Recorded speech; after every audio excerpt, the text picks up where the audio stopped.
What do we do in America? Hi, I'm Nobody. It's December 6th, 2025. Today we're going to talk about the signing of Donald Trump and getting rid of all those ridiculous Biden programs for higher efficiency vehicles. Here's a video from Donald Trump kind of ranting on about how great this bill is going to be. Let's take a listen. Today, my administration has taken historic action to lower costs for American consumers, protect American auto jobs, and make buying a car much more affordable for countless American families and also safer. We're officially terminating Joe Biden's ridiculously burdensome, horrible, actually, CAFE standards that imposed expensive restrictions and all sorts of problems, gave all sorts of problems to automakers.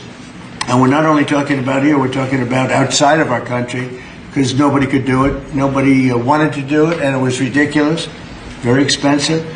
It put tremendous upward pressure on car prices. Combined with the insane electric vehicle mandate, Biden's burdensome regulations helped cause the price of cars to soar more than 25%. 25%. Wow, that is impressive. It certainly makes you want to believe what he's telling us. Well, in one way, he's not lying. The vehicle mandate, which really isn't a mandate, but this CAFE plan that Biden had to improve the efficiency and fuel economy of vehicles was going to cost you more. It absolutely was going to cost you more because the technology costs money. But he also said that nobody else is doing it. Well, I own a 2010 Toyota Prius that still gets 50 miles per gallon. China is the world's leading producer of electric cars. And I hear they can sell one or make one for about $9,000. So when he says nobody else can do it, I'm not sure what nobody's talking about. Because on this show, I'm nobody. All right, so here's a chart that I pulled up off the internet. It says Fred on there, but that stands for Federal Reserve Bank of St. Louis. In this chart, you can see all sorts of ziggity-zaggity lines in blue, and then there's a horizontal black line and a vertical black line. The horizontal black line is 0, and the blue line goes up and down, and on the left side of the chart, it's pretty erratic and volatile, and that's because that was during COVID. Excuse me. About 2023, it starts to level off just a little bit, and that was the end of COVID. So if we go from 2023 to now, you can see that it's fluctuated a little bit. Now, this is new cars and used cars. Okay, but the prices haven't changed more than about 3% plus or minus off the baseline of 0. So I'm not sure where Donald Trump's getting 25. Especially when you had some of the subsidies that were out there to help encourage you to get a car that cost a little more, but got better fuel economy. On the White House site, they post and say, fact sheet. Fact sheet. President Donald Trump announces the reset of corporate average fuel economy standards. The reset. Fact sheet. That's supposed to make you think, because he says fact sheet, that it's true. So I went to the internet and I said fact check.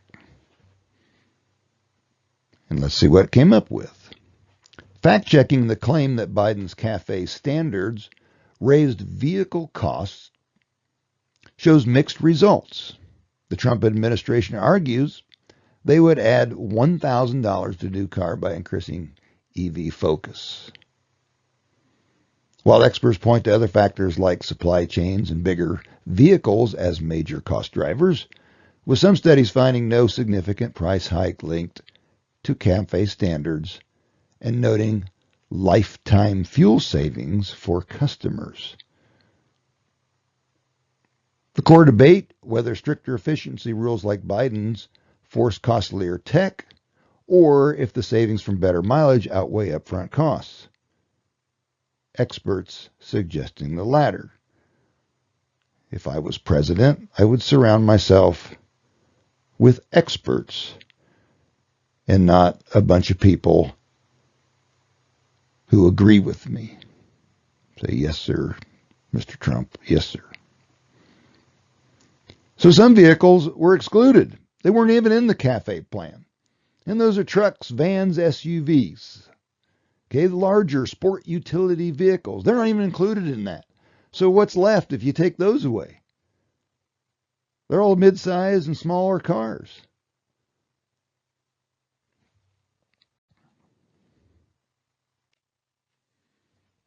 So I fact-checked the vehicle mandate. Many of you should already know this. Trump keeps saying it, and he's saying it today as though it's still true. There was never a mandate. Not for everybody. The mandate was for the government. By 2027, the government was supposed to get rid of their fuel inefficient vehicles and get zero emission vehicles by 2027.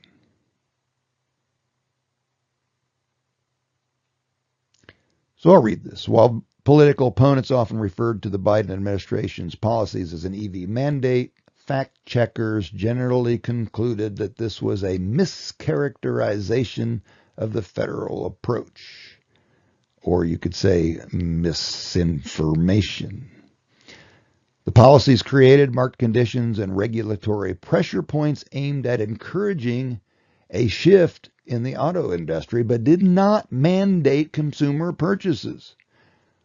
I can't tell you how many times I saw that people felt like they were being forced to buy an electric car because there were subsidies.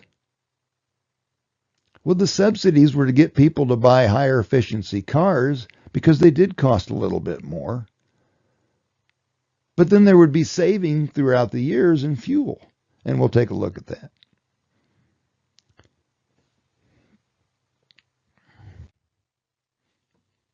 So I did some calculations and I figured, hey, if I buy a car, and new cars today ought to get 150,000 miles if you drive them right before major service.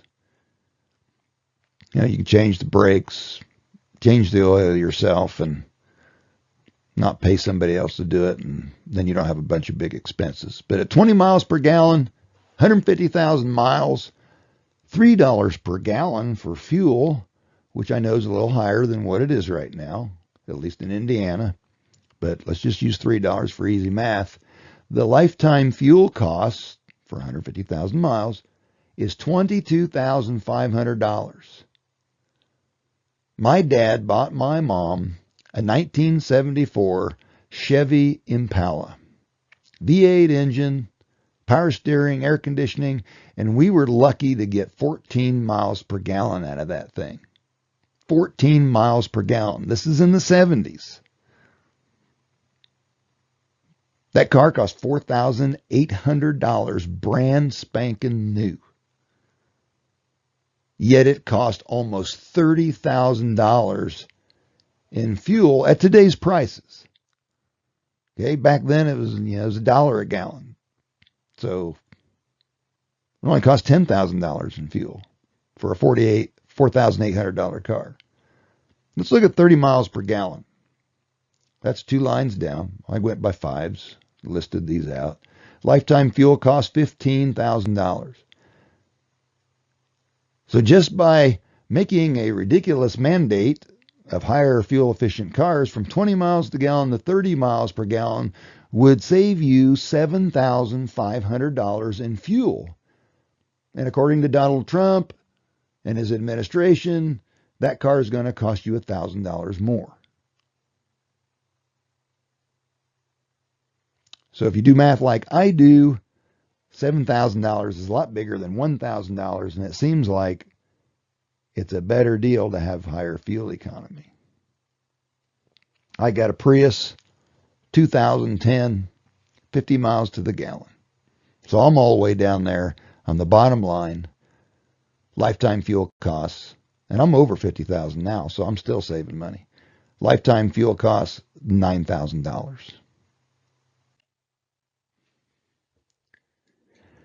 A smarter America is a better off America. I don't care what Donald Trump says about this cafe thing, but I guarantee you this isn't about helping the American people. It's all about raising the prices of oil and profits for big oil. Think of it this way. If all the cars we're buying get less fuel economy, and let's say you have a basic comprehension of the supply and demand, how that works in economics, that means we're going to need more fuel. If we need more fuel, that means there's going to be more demand for fuel, which means that the prices are going to go up for fuel. And instead of spending $22,000 on fuel, now you're going to be paying $26,000 for fuel because the gas prices went up by 50 cents per gallon. What do we do in America? This is nobody. Have a great day. Please share if you like my post. Nobody out.